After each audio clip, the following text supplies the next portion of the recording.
하시는 분이 또 많이 답답하실 것 같고, 또 우리 마스크를 껴도 이렇게 참 오랜만에 듣는 그런 자매님들의 찬송이 너무나 기쁩니다. 다음에는 마스크 벗으면 매주 하면 좋겠습니다. 오늘은 출애굽기 29장을 하겠는데요. 사실 굉장히 좀 어려운 부분이고 복잡해서 그걸 어떻게 좀 쉽게 할까 이렇게 고민을 많이 했었는데, 이 구약에 있는 이 내용들이 영적인 그 의미를 우리가 찾지 못하고 문자적으로 그들이 행한 율법적인 그런 규례만 보면은 사실 유대인이 밟았던 그런 전체를 밟게 됩니다. 그래서 이 출애굽기 29장의 제사장 그 위임식에 대한 그 말씀들을 통해서 이것을 영적인 그 의미를 좀 찾아볼 수 있었으면 합니다. 그럼 우선 그 출애굽기 29장 1절부터 9절까지 같이 한 목소리를 읽겠습니다. 1절부터 9절까지 시작.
지금 이 29장은 이제 5 부분으로 나눌 수가 있는데, 그 칠판에 적은 것처럼 지금 방금 읽은 1절부터 9절까지 그 제사장과 대제사장 예복을 입는 것에 대해서 말씀하고 있습니다. 그리고 10절부터 14절까지는 그 속죄제 제사를 드리는 것에 대해서, 수송아지 피로 속죄제 제사를 드리는 것에 대해서 말씀하고 있고, 15절부터 18절까지는 이제 번제 제사를 드리는 것을 얘기합니다. 그리고 19절부터 이제 37절까지는 화목제와 소제, 이제 소제라고 나오지 않지만 그 기름 섞은 그 과자, 또 전병, 또 떡을 이제 드리는 것을 볼 때 소제라고 볼 수가 있습니다. 그래서 화목제, 소제 제사를 드리는 것을 이제 말하고, 또 38절부터 마지막 46절까지는 매일 이제 하나님 앞에 아침 저녁으로 드리는 번제, 이것을 상번제라고 하는데, 상번제에 대해서 말씀을 하면서 제사장으로의 직무를 어떻게 행하는가 그 시작을 얘기하고 있습니다. 나중에 이제 성막을 완성하고 나서 레위기의 이제 8장부터 이 제사장 위임식에 대해서 이제 또 자세히 나오고 있는데, 이제 이와 같은 그 규례들을 가만히 이제 읽어보면은 사실 우리와는 전혀 상관이 없고, 이것을 왜 구태여 우리가 이것을 알아야 되느냐, 왜 이와 같은 복잡한 것을 이스라엘 유대인들도 몰랐는데 이것을 누가 이렇게 알겠느냐, 이걸 뭐 꼭 구태여 자세하게 살펴볼 필요가 있는가 하고 이제 생각을 할 수가 있는데, 근데 이제 여기서 왜 이와 같이 복잡하게 제사장 위임식을 이렇게 하도록 하시는가 하는 것을 생각하고, 이것에 대한 참된 그 하나님께서 원하시고 또 바라시는 뜻이 있는데 그것이 무엇이고, 또 우리 삶 가운데서 그럼 우리가 제사장이라고 하는데, 우리가 모두가 제사장으로 우리가 부름을 받았습니다. 왕 같은 제사장이요. 또 우리를 제사장으로 삼으셨다는데 그러면 우리는 제사장으로서 어떻게 하나님을 섬기되는가 하는 것을 이제 살펴보겠습니다.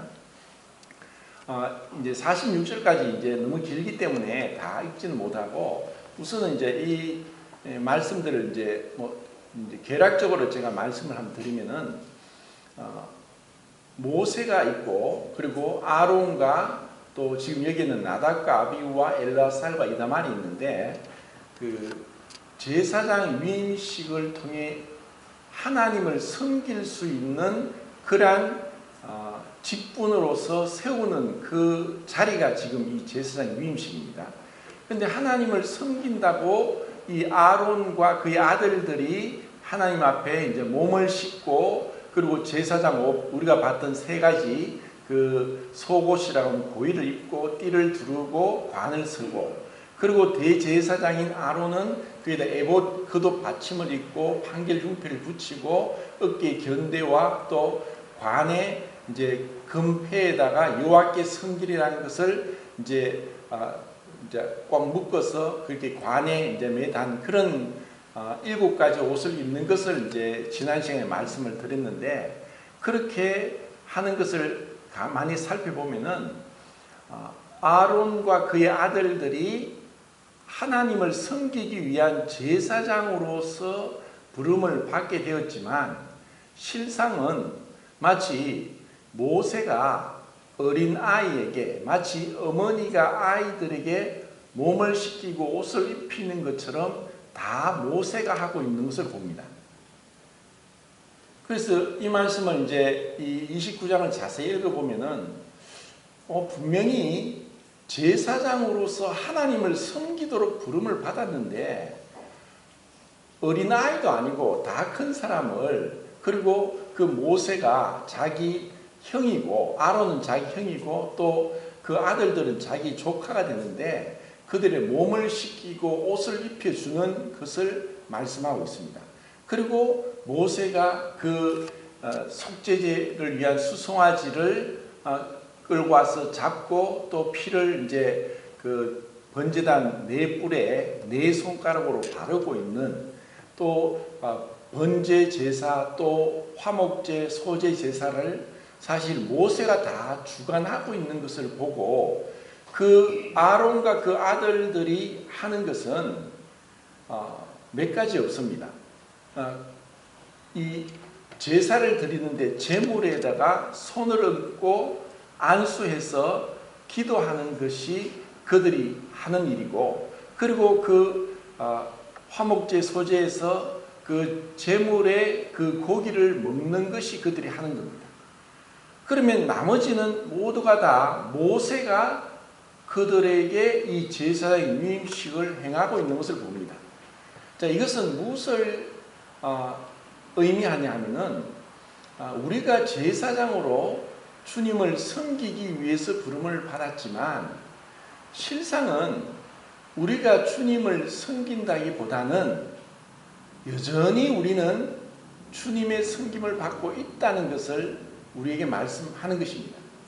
우리가 매주마다 떡과 잔을 두고 성찬 예배를 드리는데 그 떡을 상징하는 주님의 몸을 상징하는 떡 그리고 주님의 그 흘리신 피를 상징하는 잔을 대하는 것이 우리로 하여금 잊지 않고 기억하게 하는 것이고 생각하게 하는 것이고 묵상하게 하는 것이지만 실상은 주님이 그것을 통해서 우리를 섬기고 있습니다.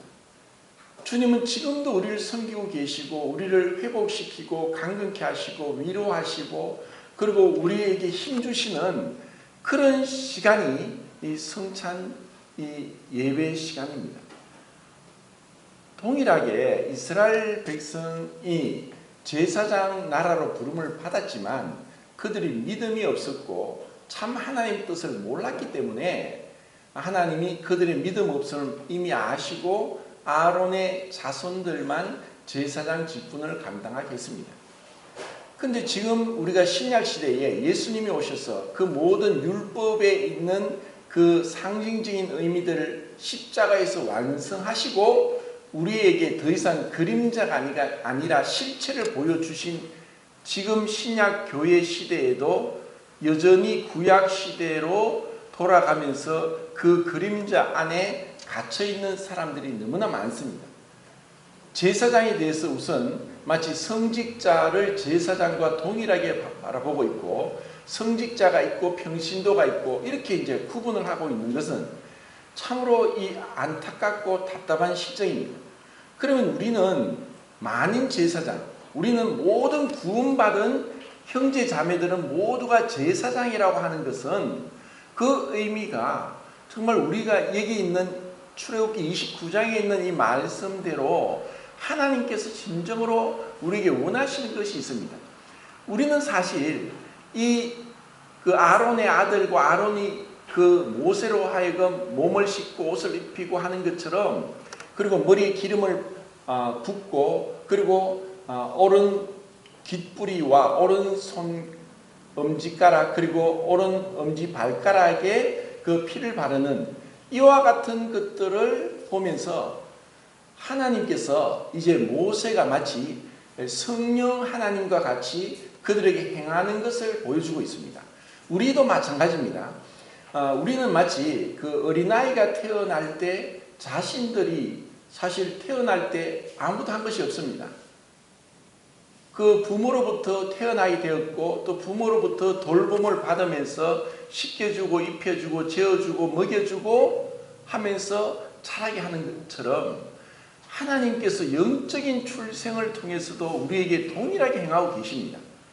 그분이 우리를 낳으시고, 그리고 우리를 돌봐주시고 입혀주시고 지키시고 그리고 자라게 하시는 것입니다.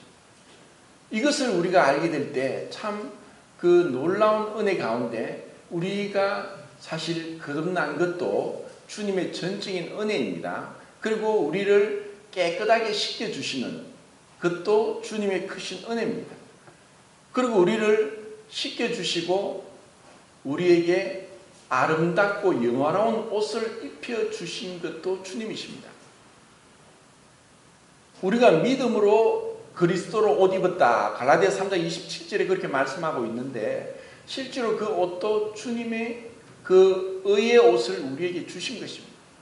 그리고 모세가 그 아론과 그 아들들에게 옷을 씻기고 옷을 입힌 같이 주님이 우리를 그렇게 비천한 자를 존귀한 자로서 우리를 세워주셨고, 우리를 하나님을 섬기는 이 거룩한 자리로 우리를 불러주셨던 것입니다.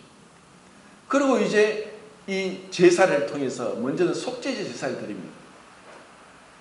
자, 우리가 생각할 때 이 구원에 있어서 우리가 믿음으로 회개하고 믿음으로 구원받고 예수님을 영접함으로 이제 우리가 죄사함 받고 의롭다함을 얻었다고 하지만, 실제로 하나님 앞에서는 시간적인 것에 대해서 우리가 생각하는 것과 다르다는 것을 또 볼 수 있습니다. 이미 우리를 죽은 자를 다시 살리시고 우리에게 믿음을 주시고 또 우리로 하여금 이 놀라운 은혜로 죄사함과 의롭다함을 주시는 이러한 그림들을 지금 여기서 볼 수 있습니다. 이 모세가 그 아론의 그 제사장들을 이제 씻기고 옷을 입히는 것을 보면서 우리에게 이와 같은 은혜로 임한 죄사함과 또 죄를 씻음과 또 의롭다 하고 그리스도의 의로 옷 입은 것, 그리고 우리를 거룩한 성도라고 부르면서 거룩한 회중 가운데서 주님을 섬기도록 하신 것, 이것이 마치 부모가 아이들을 낳고 아이를 키우고 하는 것처럼 우리를 그렇게 불러주셨고 또 우리를 지금까지 키워주신 분입니다. 다윗이 그렇게 고백했고 야곱도 그렇게 고백을 했습니다. 낳으시고 나를 지금까지 길러주신 아버지 하나님, 그분이 우리를 입히시고 먹이시고 키워주신 것입니다. 그러고 나서 이제 속죄제 제사를 드리게 합니다. 그리고 이 속죄제 제사는 어쩌면 그 속군제와 함께 같이 이제 봐도 무방하다고 생각을 하는데, 우리가 이렇게 은혜를 구원을 받았지만 우리는 여전히 죄를 범하고 살고 있습니다. 우리는 죽을 때까지 이 육신의 장막을 벗을 때까지 우리는 죄를 범할 수밖에 없는 자입니다. 그래서 우리에게는 이런 회개를 통해서 예수 그리스도를 바라보는 믿음이 우리에게 필요한 것입니다. 그리고 이것은 예수님이 이미 십자가에서 흘리신 피가 우리가 행했고 행하고 있고 또 앞으로 저지르게 될 그 범죄들, 죄들에 대해서 예수님의 피가 모든 것을 용서했다는 것을 우리로 하여금 보게 합니다.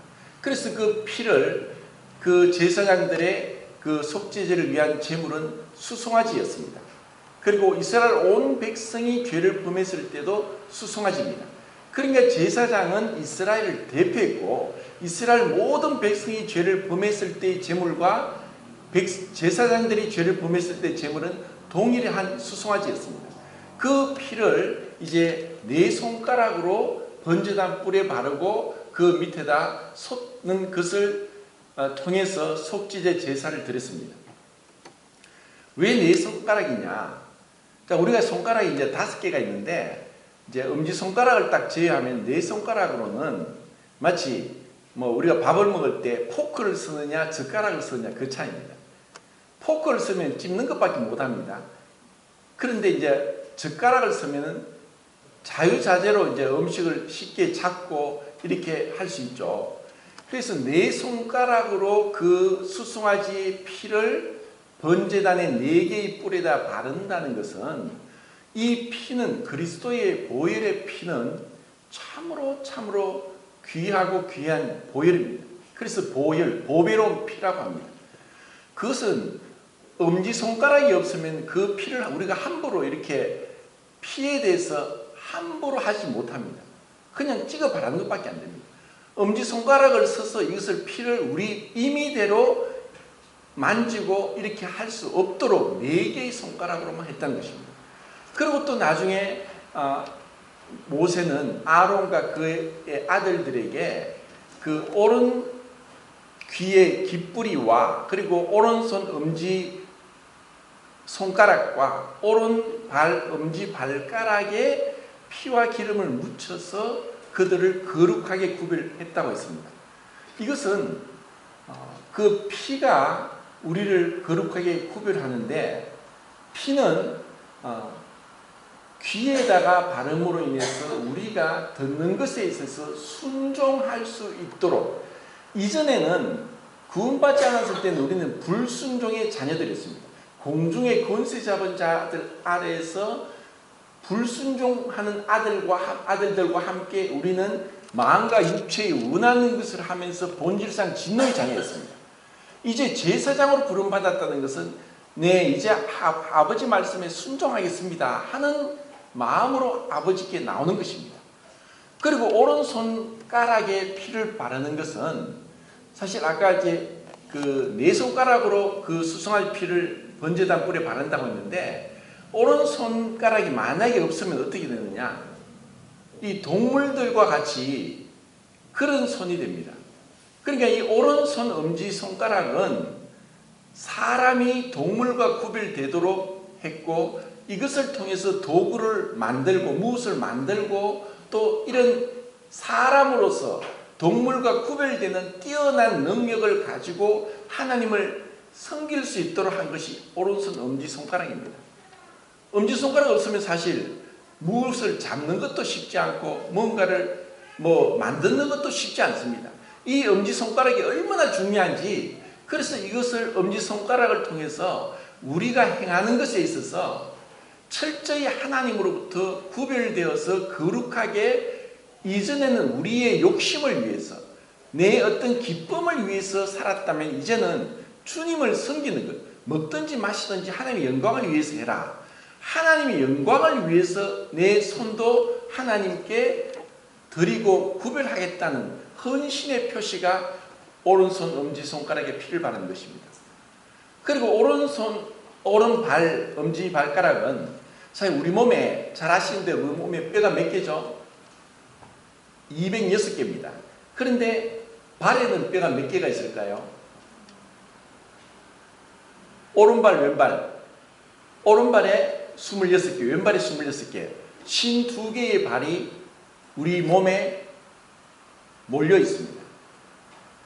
그러니까 퍼센트로 따지면은 우리 몸에서 발이 차지하는 부피는 몇 프로 안 되는데 뼈는 26%가 이 발에 몰려 있습니다. 그리고 그 발바닥이 이게 아치형으로 해서 우리가 걸을 때 만약에 발가락이 없으면 어떻게 될까요? 걷는 게 진짜 어려워요. 우리가 걸을 때 발 뒤꿈치를 딛고 발바닥을 바닥에 딛고 그리고 앞으로 나가면서 5개 발가락으로 힘을 주면서 미니까 우리가 앞으로 걷는 것을 할 수 있는데 발가락이 없으면은 걷기가 지금처럼 이렇게 자연스럽지 않아요. 하나님의 놀라운 그 솜씨가 이 발에도 있고 그리고 또 발에는 제2의 심장이라고 해서 이 발에 있는 신경이 자극해서 우리 온몸을 순환하게 합니다. 진짜 여러 가지 어떤 병들이 혈액순환 장애로 일어나는데 발바닥에만 잘 마사지하고 지압을 주더라도 그 혈액순환이 되면서 병에서 낫게 됩니다. 그러니까 하나님은 우리 인체를 만들 때 그냥 하나님이 하루아침에 이렇게 만든 것이 아니라 정말 우리에게 필요하게 너무나 신묘막측하게 만들어 주셨다는 것입니다. 그래서 이 엄지발가락도 우리는 이전에는 사실 우리 마음과 육체에 원하는 것을 하며 살아왔습니다. 내가 가고 싶은 데 가고 가기 싫으면 가지 않고 내가 하고 싶으면 하고 먹고 싶으면 먹고 우리 원하는 대로 했지만 하나님이 우리에게 주신 이 신체를 보더라도 그 엄지손가락, 엄지발가락이 우리가 무엇을 행하고 어디를 가고 무엇을 듣고 무엇을 생각하고 하느냐가 이제는 우리 마음대로 내 원하는 대로 하지 않고 이제 하나님의 뜻대로 하나님을 섬기기 위해서 하나님을 기쁘시게 하고 하나님을 영화롭게 하기 위해서 우리의 몸 전체를 하나님께 드리겠다는 것입니다. 그리고 그렇게 하도록 우리를 불러주셨다는 것입니다. 그리고 속죄제 제사만 아니라 이 제사는 5가지가 있었는데 속죄제와 속건제는 죄를 위한 제사였지만 우리가 예배를 드리고 우리의 모든 삶에 있어서 그리스도인으로서 살아가는 것은 단순히 죄사함에 머무는 것이 아닙니다. 많은 사람들이 이 그리스도의 십자가가 죄사함에 머무는 것으로 제한을 하고 축소시키는데 그것은 정말 잘못된 것입니다. 예수님의 십자가에는 그 속죄제와 속건제에 대한 제사도 드렸지만 번제도 드렸고 화목제와 소제도 있습니다. 그럼 번제는 뭐냐? 번제는 번트 오프링이라고 해서 원래 원어로는 올라입니다. 올라. 우리나라 말하고 너무 비슷한데 번제의 뜻은 그 제사의 연기가 하늘로 올라간다는 뜻입니다. 하나님께 온전히 다 올라가면서 그 완전히 불태워지는 그 제사가 번제입니다. 그리고 번제 때에 한 가지 태우지 않는 것이 있었죠. 그게 뭐라고 했습니까? 제물에 가죽을 태우지 않았습니다. 그 가죽은 제사장에 줬습니다. 그 가죽이 의미하는 것은 그리스도의 의입니다. 그래서 이 번제는 죄를 위한 제사가 아니라 그리스도의 완전한 헌신, 희생, 그것을 의미합니다. 그래서 이제 우리로 하여금 이제 주님을 바라보고 살아가는 것은 하나님 앞에 부분적으로 우리가 쓰다가 남은 것, 우리가 이제는 쓰다가 별 필요 없는 것, 이런 것을 하나님께 드린 것이 아니라는 것입니다. 그러니까 말라기에 보면 말라기 선지자가 어떻게 너희들이 나에게 이런 것을 갖다 주느냐? 너희들의 그 정치 지도자들에게 이런 것을 갖다 줘봐라. 그들이 좋아하겠는가? 우리가 하나님을 섬기는 데 있어서 사람이 보든 말든 우리 마음 중심에서 가장 귀한 것을 나는 주님께 드리겠습니다. 왜냐하면 그분이 가장 귀하고 존귀하신 분이기 때문에 우리가 주님께 드리는 것은 마지 못해서 사람들이 보니까 아니면 의무적으로가 아니라 기쁨으로 자원하는 마음으로 그렇게 드리는 겁니다. 그래서 화목제는 세 가지가 있습니다. 서원제, 자원제, 그리고 감사제. 그래서 화목제는 그 고기를 이제 같이 제사장이 그 예배를 드린 자와 함께 나누어 먹는 음식으로 주신 것인데, 이 화목제는 자원하는 마음, 서원, 하나님 제가 이렇게 은혜를 받았기 때문에 제가 이렇게 주님을 섬기겠습니다, 주님께 드리겠습니다 하는 그런 서원, 그리고 주님 너무너무 감사합니다 하는 감사, 이것이 다 포함되어 있고, 이 화목제는 하나님이 정말 우리와 함께 더불어서 교제하고 가까이서 연합하고자 하는 것이 하나님의 뜻이 이 화목제에 들어있다는 것입니다. 이러한 제사를 통해서 궁극적으로는 자 이제 42절부터 마지막 46절까지 또 보겠습니다. 자 42절부터 46절까지 같이 읽겠습니다. 시작.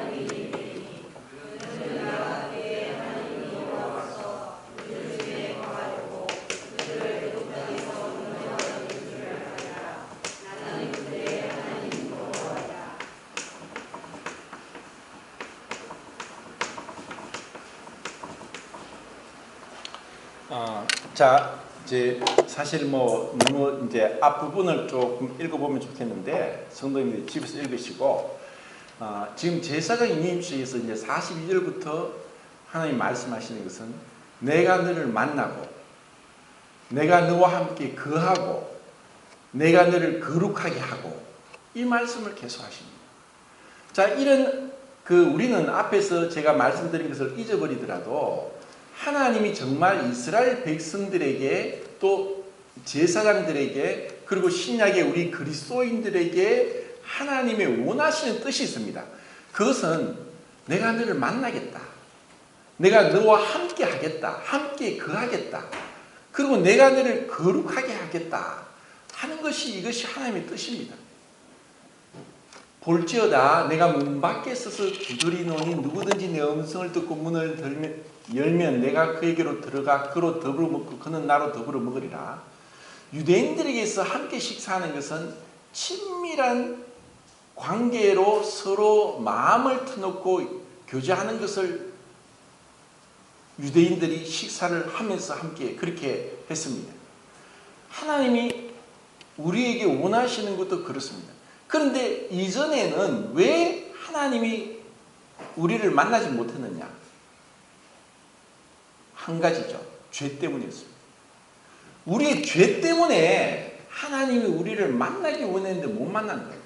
그래서 죄를 처리하지 않고 죄를 다 깨끗하게 씻지 않고서는 우리는 하나님을 만날 수가 없는 거예요. 그분은 너무나 거룩하셔서 하박국서 1장 13절에 하나님은 눈이 정결하심으로 죄를 참아보지 못하시고 폐역을 그냥 지나치지 못하신다 하고 말씀합니다. 그분은 거룩하신 분이라서 죄가 주와 함께 유하지 못하며 하고 시편에 5편입니까? 그렇게 나옵니다.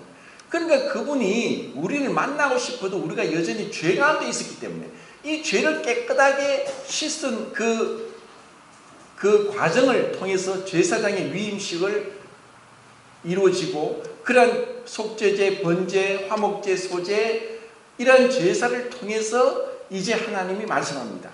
내가 너에게 너를 만나겠다, 너와 함께 거하겠다, 너를 거룩하게 해주겠다. 이것이 하나님의 뜻입니다. 그래서 이런 역할을 이제 모세가 감당하고 있는데, 이 모세는 아까 말씀드린 것처럼 성령을 상징합니다. 이제 우리에게 성령님이 이와 같은 역할을 하십니다.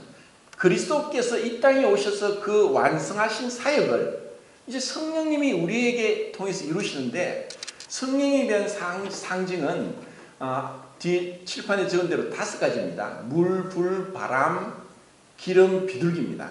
여기서 잠깐 말씀을 드리고 또 말씀드리겠습니다.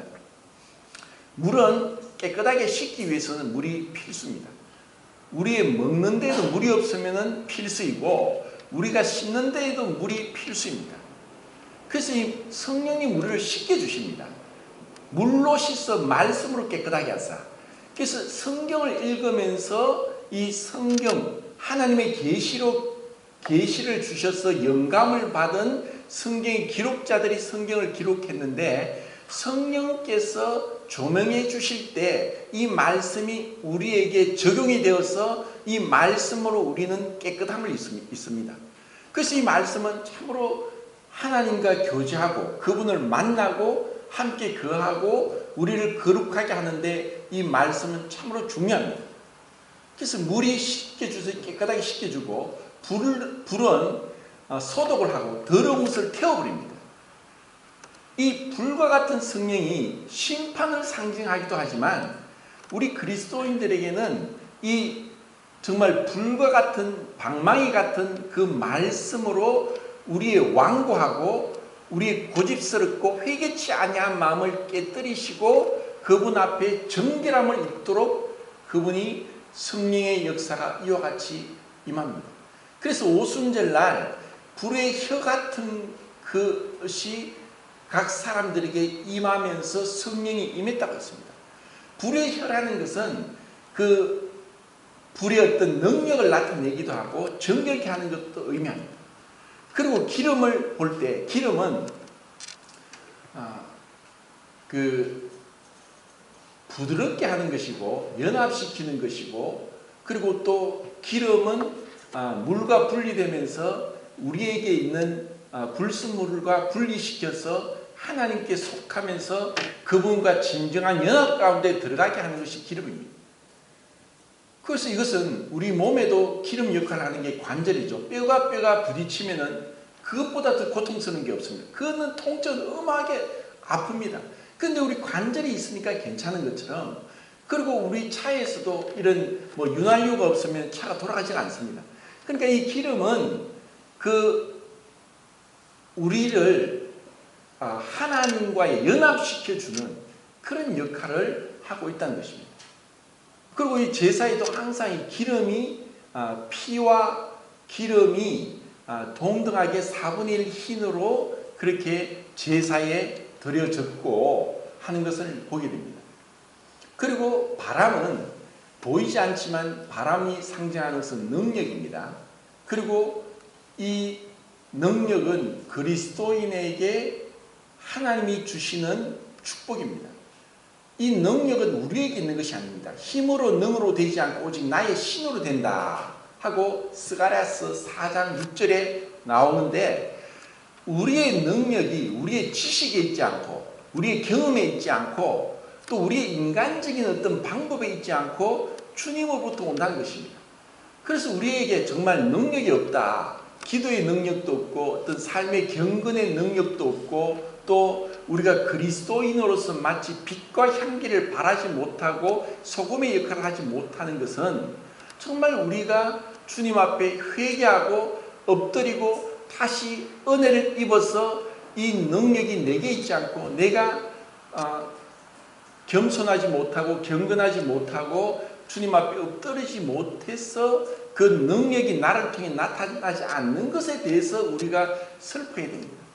우리는 늘, 왜냐하면 이것이 우리 자신에게 있다는 착각을 할 때 교만해지고, 많은 하나님의 사람들이 능력을 주셨는데 그 능력이 마치 자기에게 있는 것처럼 교만해질 때 성령은 떠납니다. 1950년대에 미국에서 크게 하나님의 쓰임을 받았던 데이빗 윌커슨 목사님 계신데, 그분이 미국의 뉴욕의 그 할렘가에서 10대 청소년들이 깽단으로서 그 10대들이 막 이 사회에 엄청난 그 해악을 끼치면서 그 마약에다가 또 온갖 범죄, 온갖 이런 어떤 살인, 강도 이런 그 짓을 하는 10대 아이들이 너무 많았고 이것이 큰 사회 문제였습니다. 근데 그래서 그런 아이들이 무자비하게 그냥 공원에서 그 소아마비인 여자아이가 낳았는데 아무 이유 없이 이 아이들 4명이 칼로 그 소아마비 여자아이를 죽인 사건으로 이들이 재판받게 되는 것이 이제 뉴스위크지에 나왔습니다. 그래서 데이비 윌커스 목사님이 우연히 그 뉴스위크지를 표지를 보는데 그 10대 아이들이 정말 그 사회를 경악시켰고 사람들 하여금 비난을 받고 저들은 살려둘 가치가 없다, 사형을 시켜야 된다 하는 여론이 일어날 때 하나님은 그 데이비드 윌커스 목사님에게 이 아이들에게 복음을 전하고 기도하게 하는 마음을 주셨습니다. 그래서 놀라운 역사가 일어났고 이것이 또 십자가와 칼이라는 그런 영화로 만들어지기까지 했습니다. 그래서 점점 이분이 유명해서 많이 이제 그 강사로 나가게 됐는데 어느 날 영국에 가서 복음을 전하는데 아무런 능력이 나타나지 않는다.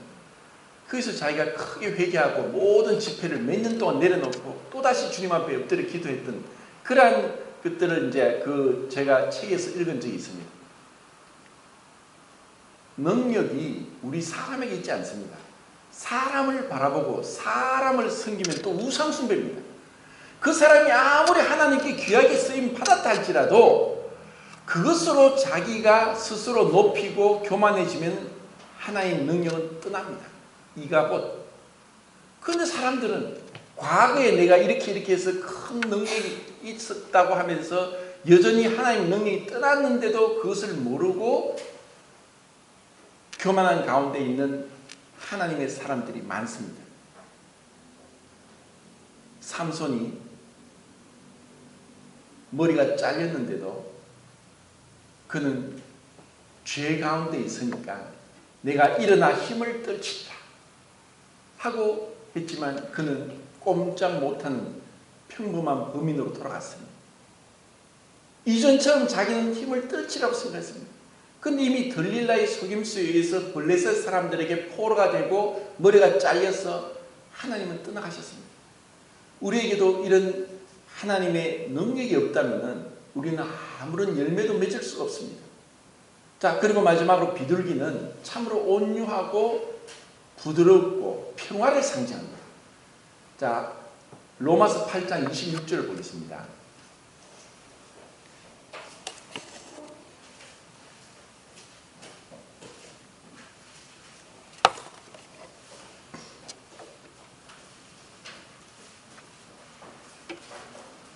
(26절) 읽겠습니다. 시작.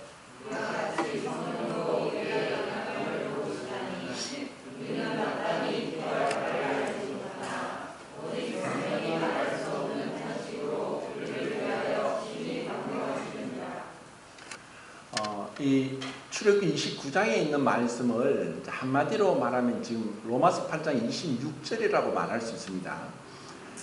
하나님의 원래의 뜻은 지금 우리로 하여금 이미 신약 교회에 있는 우리에게 이 구약의 율법 아래에서 복잡하게 제사장 위임식 한 걸 하나하나 우리가 다 모르더라도 그 근본 하나님의 그 우리를 향한 그 취지는 이 성령이 우리 안에 오셔서 우리를 위해서 말할 수 없는 탄식으로 우리를 위해서 기도하고 있다는 것입니다.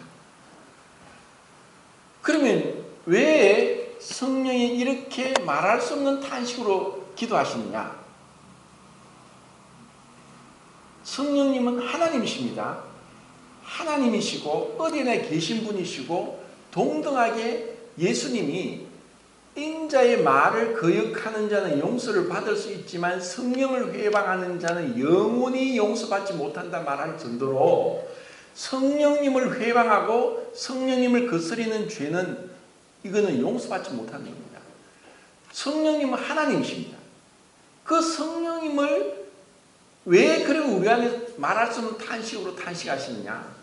그분은 너무나 부드럽고 온유하셔서 비둘기처럼 우리를 이끄시길 원하는데 우리가 이런 성령의 내주하심 가운데 성령의 인도를 잘 깨닫지 못합니다. 왜 그럴까요? 로마서 1장에 보면은 구원받지 못한 이유를 두 가지를 말씀했습니다. 무엇이라고 했습니까? 내 고집과 회개하지 아니한 마음이라고 했습니다.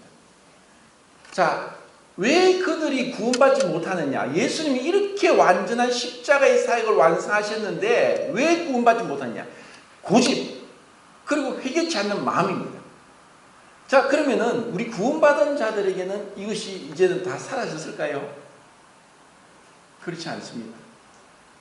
저도 구원받고 나서 거의 30년, 40년 가까이 오면서 이 은혜로 구원받고 눈물로 감사하고 하지만 여전히 고집과 회개하지 않은 마음을 따라서 얼마나 성령님을 근심하게 했고 슬프게 했는가 하는 것을 생각할 때 정말 이 부끄러움이 많습니다. 정말 고집스럽고 회개하지 않냐고 그냥 자기 길로 가는 거예요. 그래서 탄식을 하고 정말 마귀는 우리를 강제로 우리의 인격을 무시하고 우리를 그렇게 짐승 몰듯이 몰아갑니다. 그런데 성령님은 절대로 그렇지 않습니다. 그분이 인격적으로 온유하게 겸손하게 우리를 향해서 마음을 두드리고 회개하기를 원하고 내 고집을 내려놓기를 원하고 주님을 바라보게 하고 그 십자가를 바라보게 하고 그 십자가에 흘리신 피를 바라보게 하고 우리의 마음을 깨뜨리시고 강팍한 마음을 깨뜨리시고 낮추시고 겸손하게 하셔서 정말 주님과 함께 동행하기를 원하는 거예요. 주님이 그렇게 말씀하시는데 우리가 얼마나 그 음성에 귀를 기울입니까? 주님의 음성, 성령의 탄식이 어떻게 들려옵니까? 말씀으로 들려오고 또 강대상을 통해서 설교를 통해서 누가 말씀을 전하든 그 말씀을 잘하고 못하고 아니라 정말 그 말씀에 대한 경외함이 있고 그 말씀을 듣고 순종하고자 하는 마음이 있다면은 비록 말씀을 잘 못 전하더라 하더라도 그것이 우리 마음에 깨달아지고 감동이 되고 우리의 삶을 변화시켜 주는 겁니다. 그리고 여러 환경을 통해 심지어 믿지 않는 사람을 통해 심지어 어린 아이를 통해서도 주님은 우리의 마음을 두드리고 우리를 깨닫게 하고 돌이키게 하는데 우리가 교만해져 있고 마음이 강팍해져 있고 완고해져 있으면은 그런 성령의 탄식을 못 듣습니다. 그래서 구원받은 어떤 형제님이 자기가 이제 나는 구원받았으니까 참 자유하다면서 주일날도 낚시하러 가고 이렇게 했는데 구원받지 않은 아내가 당신은 구원받았다고 하면서도 예배도 안 드리고 그렇게 마음대로 낚시하고 하는 것이 하나님이 좋아하시겠느냐 하는 그 말을 듣고 충격을 받고 주일날 낚시 안 가고 예배를 드렸던 사실 그것이 우리 마음이 굉장히 이제 자중심적으로 교만해져 있으면은 보통 그런 말 하면은 자기를 지적한 말 들으면 대뜸 화를 내고 대꾸를 하고 반항을 하는 게 우리 사람입니다. 그런데 누가 얘기했든 심지어 딸이 어린 열 몇 살 된 딸이 아빠는 구원받았는데 아직까지 담배 피워요? 이 말을 듣고 너무 부끄러워서 그래서 또 그 형제님이 그렇게 담배도 끊었다 그런 얘기도 들었습니다. 그러니까 우리의 마음이 부드럽고 겸손해져 있으면은 누구를 통해서라도 주님의 그 탄식을 듣게 됩니다. 그런데 이것을 계속 우리가 거부하면 어떻게 되죠? 히브리서 12장에 징계가 임합니다. 왜? 하나님이 우리를 사랑하시니까. 우리에게 교제하기를 원하시니까. 함께하기를 원하시니까. 우리를 거룩하게 구별하기를 원하시기 때문에 그분의 징계가 임하는 것입니다. 자, 그러면 이제 마지막으로 이렇게 우리를 성령의 그 어떤 내적인 그 사역으로 우리를 변화시키는 것을 성경에서는 또 어떻게 말씀하냐면은 우리를 그리스도와 연합되었다라고 말씀합니다. 그러니까 출애굽기 29장에 제사장 위임식을 통해서 여러 가지 규례들을 복잡하게 하신 것들은 이제 은혜 시대에 있는 우리에게는 딱 한 가지로 딱 해결했습니다. 그리스도와 연합된 자가 되는 것입니다. 그리스도와 연합되게 해서, 그래서 베드로전서 3장 15절에 보면은 너희 마음에 그리스도를 주로 삼아 거룩하게 하고, 우리를 그리스도께서 주인이 되실 때 우리는 거룩하게 구별됩니다. 이스라엘 백성들은 그 제사장과 대제사장 옷을 입고, 그리고 속죄제, 번제, 화목제, 소제 제사를 드리고, 그리고 그 수송아지 피와 또 수양, 어린 양을 잡아서 피를 갖다가 바르고, 이런 복잡하게 해서 했던 것을 이제는 하나님께서 우리를 그리스도와 연합되게 된 자로 만들었습니다. 그래서 이것은 신비적이고 초자연적이고 비가시적인 사역으로 우리를 그리스도와 연합시켰고, 그 연합된 결과가 성령의 내주하심입니다. 그럼 이 그리스도와 연합된 것을 많이 얘기를 하는데, 성경에서 이 그리스도와 연합된 것을 5가지로, 상징적인 5가지로 이 참된 영적인 의미를 비유적으로 말씀하고 있습니다. 자, 그 5가지를 제가 말씀드리겠습니다.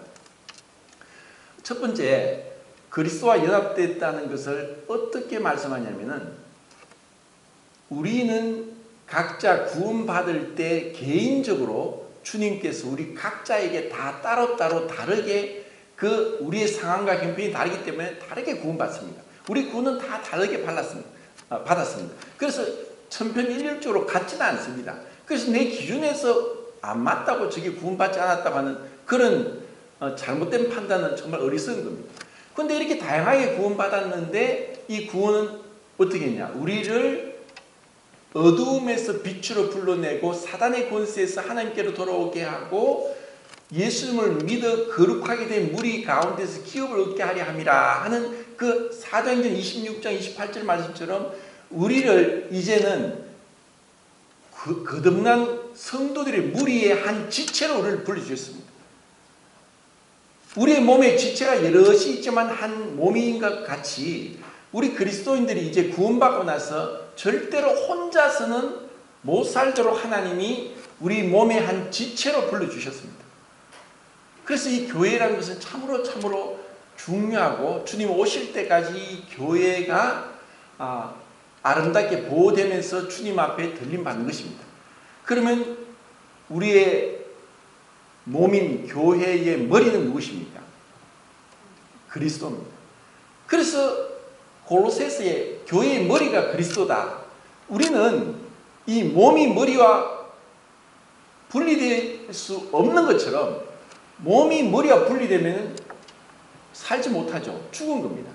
그래서 우리의 몸의 머리는 그리스도인데, 이 머리를 붙들라, 그리스도를 붙들라, 우리는 그리스도와 연합되었다. 아무리 우리가 온몸에 머리가 멀리 떨어져 있어도 머리의 모든 지시와 통제를 받고 있습니다. 그래서 우리는 그리스도와 연합됐다는 것은 그리스도의 권위 아래, 주권 아래, 말씀의 권위 아래, 그분의 그 주권 아래 우리가 거하고 있는가, 이것이 참 중요합니다. 정말 내가 그 말씀의 권위와 주님의 주권 아래 그리스도를 주로 삼아 거룩하게 구별하고 있는가 하는 것입니다. 그리고 골로새서 3장 16절 말씀이, 너희 속에 그리스도의 말씀이 풍성히 거하여 모든 일에 감사와 찬양으로 서로 가르치고, 이런 말씀이 이제 골로새서 3장 16절에 있습니다. 그러니까 우리가 그리스도와 연합되어서 그리스도의 말씀이 정말 우리 머리에서 오는 모든 지시와 통제와 그 힘이 우리의 온몸을 강건하게 하는 것처럼, 그리스도께서 우리로 하여금 우리를 주장하도록 하는 것이 그 머리와 몸의 그 비유적인 것에서 말씀합니다. 두 번째는 남편과 아내라고 해서 에베소서 5장에 나오는데, 원래 하나님이 창조한 사람은 한 사람이었습니다. 그런데 그 한 사람을 깊이 잠들고 하고 여자를 창조하시면서 남자 여자가 한 몸이 되겠습니다. 성경에서 한 몸은 둘밖에 없습니다. 부부 그리고 교회. 교회가 한 몸이고 부부가 한 몸이라고 했습니다. 하나님이 하나 되게 한 것을 사람이 나누지 못할지니라 라고 했습니다. 하나님이 하나 되도록 우리를 남편과 아내를 한 몸이 되게 했습니다. 원래 하나였습니다. 그렇게 남편이 그리스도가 교회를 위해서, 교회와 그리스도에서 말한다. 결국 이 그리스도와 연합은 남편과 아내의 연합처럼 그렇게 긴밀한 연합. 그래서 이 그리스도와의 관계에 있어서 우리는 비밀스런, 다른 사람이 모르는 참으로 그 내밀한 무언가가 있는 것이 진정한 그리스도인의 모습입니다. 주님과 비밀스런 교제를 하고 있습니까? 다른 사람이 아무도 모르는 주님과 나만의 비밀스러운 그 교제, 그 기도, 그 찬양, 그 말씀 가운데 주님과, 왜냐하면 누구도 그 사이에 남편과 아내 사이에 낄 수가 없습니다. 주님은 우리를 참으로 귀한 신부로서 받아들이면서 긴밀하게 아름다운 비밀스러운 교제를 하길 원하십니다. 세 번째는 양과 목자입니다. 양에게 있어서 목자는 절대적입니다. 양은 목자가 없으면 절대로 살 수 없습니다. 모든 동물 중에 가장 어리석고 미련한 동물이 양입니다. 우리 사람도 양입니다. 그런데 세상 사람들은 자기가 양인 줄 알고 뭐라고 생각합니까? 사자나 호랑이로 생각합니다. 자기 혼자 잘 삽니다. 목자가 필요 없다는 거예요. 그런데 우리는 목자가 필요한 거예요.